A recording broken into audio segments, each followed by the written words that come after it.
Hello, hello, hello, and welcome to episode 403 of Prog Review, and today I'm talking about Steve Hackett's Defector album from June 1980. Look, some rotter's gone and scribbled on it. That's Steve Hackett. This is because I did the fourth studio album from the Bonzos, I thought I'd do the fourth studio album from Steve Hackett. That's kind of tenuous, isn't it? A bit tenuous. But hey, if it works, what gets you through the night, yeah? I like this one. I like this one a lot. Steve Hackett, he used to play in that band, you know that one? That bloke, you know, that it? With the dancing chickens? Yeah, he was in that band. And what I like about this album is it's 36 minutes 52 seconds long. It is a relatively short album, and that's a good thing. Steve goes, do you know what? I'm not going to bore people to fuck. I'm going to do this and get out quick. And he doesn't disappoint. It opens with the fantastic The Steps. Steps is an area.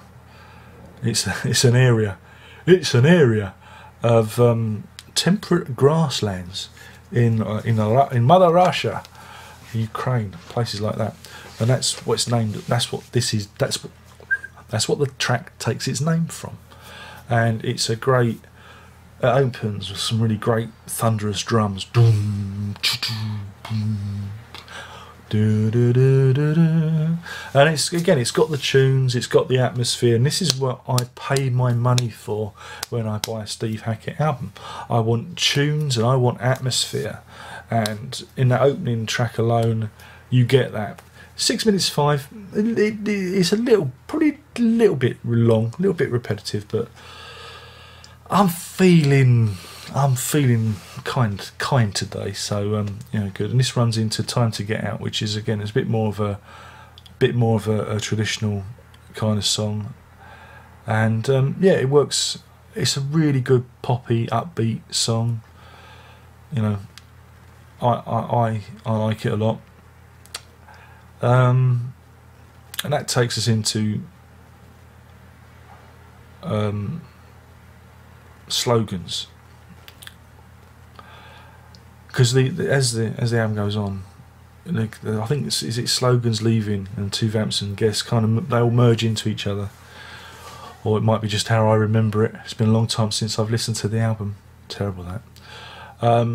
But again, lots of atmosphere. You know, there's a real sound painting.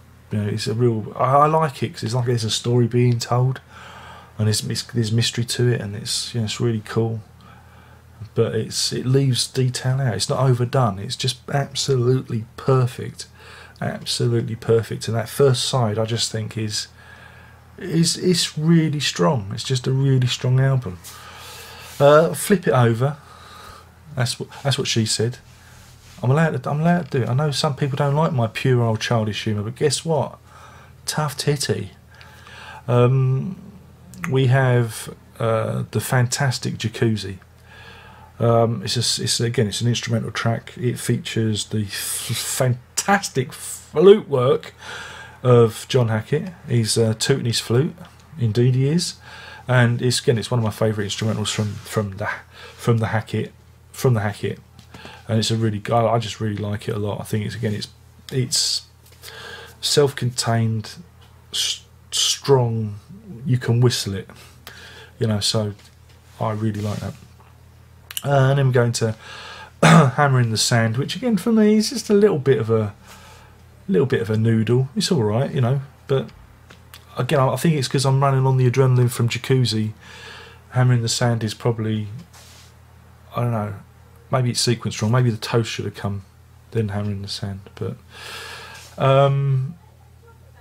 then we have track 8, which is the toast, which again is a kind of a song about, it's about drinking and getting drunk and the bacchanalia of having a good time. I think Mr. Hackett, I don't know if Mr. Hackett drinks anymore, but I know he used to enjoy a good drink. I think it might be it might be a reaction to that. The days of wine and of wine, women, and song. And then finally the show, which is it's a very strange. Well, it's not the final track, but it's the penultimate track, which is about, you know, the rock, the whole facade of the rock show. And yeah, it's fairly tongue-in-cheek, quite stylistically quite odd, because it doesn't really sound like a Steve Hackett song. It's kind of big and brash, and but you know, it kind of works. I kind of enjoy it. There's a lot of humour, and that's what I like about this. There's a lot of humour on it, and no more is it in evidence in track 10, the final track, Sentimental Institution, where they fire up the, I think it's the Octagon, and they create this 1920s kind of tune, which is just, I think it's an amazing piece of record production. Because if you'd have played it to me and said this is from the 1920s, I would have believed you. I'd have said, yeah, I believe that, or whenever. And there's lots of references to all the old jazz men, and I just think, again, it is brilliant. It's experimental, and it is, you know, them doing something really different. And I just really love the Sentimental Institution. It's another reason why I love this album. Let's talk about the band. You've got Steve Hackett, of course, playing on the old guitars and the vocals and the Octagon. Nick Magnus, he's doing the keyboards again. John Hackett, he's back there on the old flute. Pete Hicks, a special shout out, because Pete Hicks, they on this album he's doing his early mornings. The old tongue is dry. Pete Hicks and Steve Hackett double up their vocals on Time to Get Out, and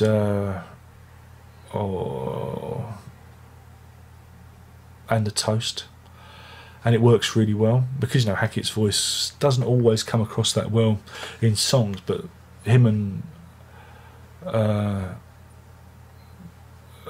Pete Hicks and Dick Cabry, they kind of, well, treble up on those songs. That's really well. But Pete Hicks does the rest of the songs. So, you know, I think he was one of the better vocalists that Hackett used. I think his voice fit very, very well with the music.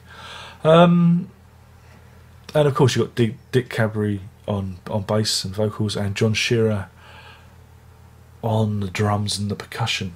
And yeah, it's a great record. I mean, I've always really enjoyed it. The reissue, because this was one of those reissues from 2005, you've got some bonus tracks. Hercules Unchained, which I think was a B-side, which is, it's all right. It's a bit, you know, I've got to learn to love that one. Then you've got Sentimental Institution live at the Drury Lane, which is, it's great to hear that track performed live. Then you've got Steps at Reading Festival, Slogans at the Reading Festival, and of course Clocks, the Angel of Mons at the Reading Festival as well. So I mean, in terms of rating, I am going to give this a full 5 jacuzzis out of 5, because it's just one of my favourite Hackett albums. I just think it is great. You know, he leaves you wanting more, and that's how a good album should be. And you shouldn't be afraid to do a 36-minute album occasionally, you know. The Beatles used to get away with it. And yeah, so this is it. That's why I love it. And yeah, and I do believe you should check it out. It's probably for me, it's the last great Hackett album. Cured is, you know, and it kind of goes downhill after this, really. So yeah, Steve Hackett's Defector, that's what I've been talking about for this episode. Thank you for watching. My name's Darren Locke. Of course it has. And thanks again for watching. Only one more thing to say, and God, I think you know what that is by now. You ready?